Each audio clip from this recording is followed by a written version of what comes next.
Bien le bonjour à tous. Il y a quelque temps maintenant, nous avons parlé de Clovis et de la création du royaume des Francs. Après son règne, le royaume a connu des fortunes assez diverses entre instabilité, guerre et unité. Les rois se succèdent parfois pour seulement quelques années, malgré quelques bons rois comme Dagobert Ier. La dynastie des Mérovingiens commence à fléchir et un homme arrive progressivement pour diriger le royaume et bouleverser notre histoire. Retraçons les aventures de Charles Martel qui, sans jamais être roi, dirige le royaume des Francs pendant plus de 20 ans. Il faut commencer par expliquer le contexte géopolitique lors de la prise de pouvoir de Charles Martel en tant que maire du palais en 718. Le royaume des Francs a souvent été divisé lors de la période mérovingienne, conformément à la tradition franque qui souhaite un partage égal des royaumes entre les fils des rois.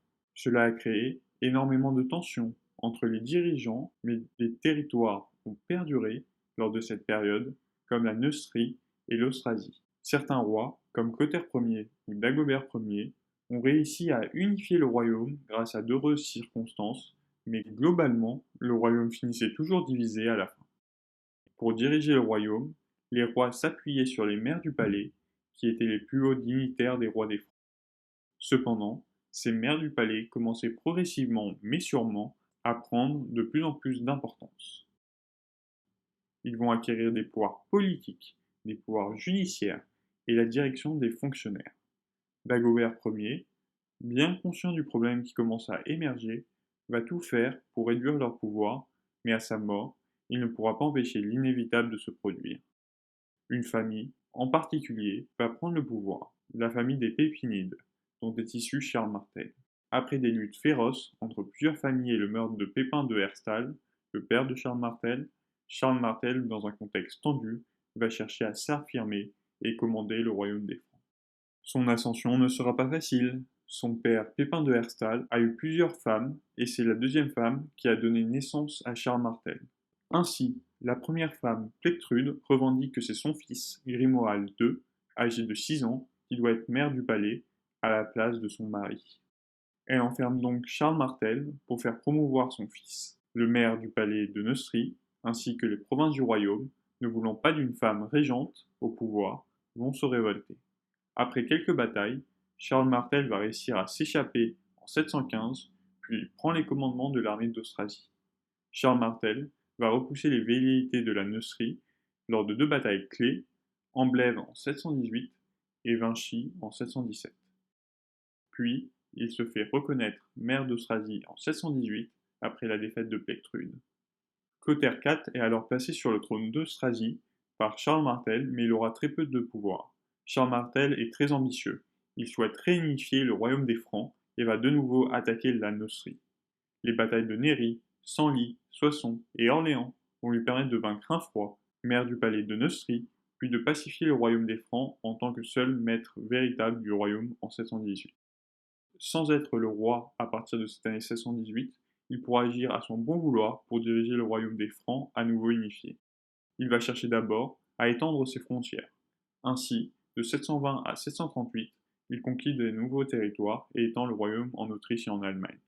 Son exploit le plus important, et qui a changé le cours de l'histoire, est sa victoire lors de la bataille de Poitiers en 732, qui va opposer les troupes du royaume des Francs et du califat omeyyade.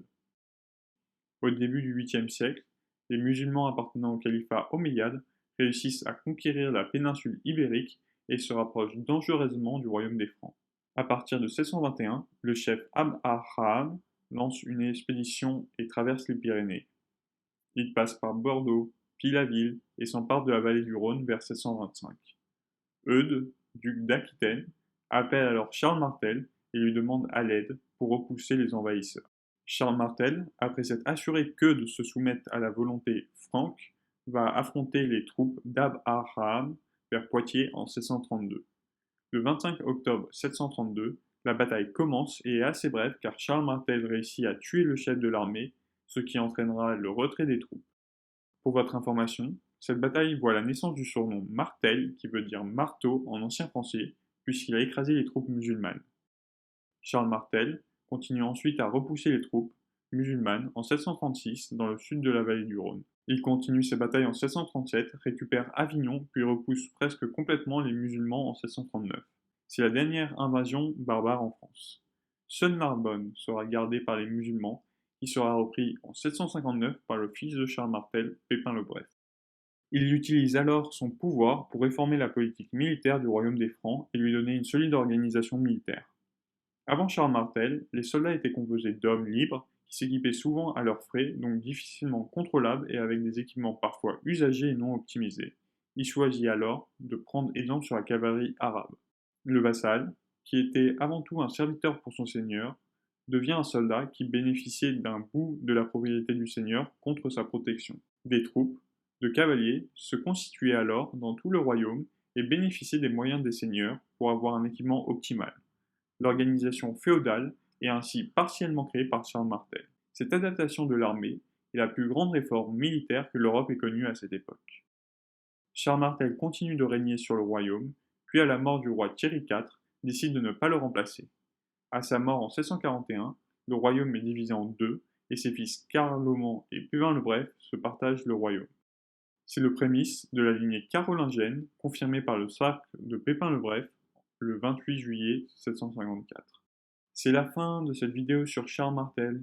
Il reste avant tout un dirigeant très important pour l'histoire de France. Il a en effet réussi à repousser l'invasion des troupes musulmanes dans le royaume des Francs et protéger les frontières, mais a aussi fait des réformes et unifié le royaume. Son commandement marque la fin de la dynastie des Mérovingiens qui va laisser la place, très prochainement, à la dynastie des Carolingiens.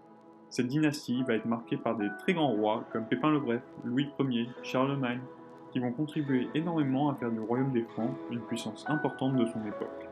Nous verrons tout cela dans une prochaine vidéo. Comme d'habitude, j'espère que vous avez aimé cette vidéo. Si vous l'avez aimé, n'hésitez pas à liker, vous abonner ou commenter pour plus de contenu historique. Et je vous dis à très bientôt pour une prochaine vidéo.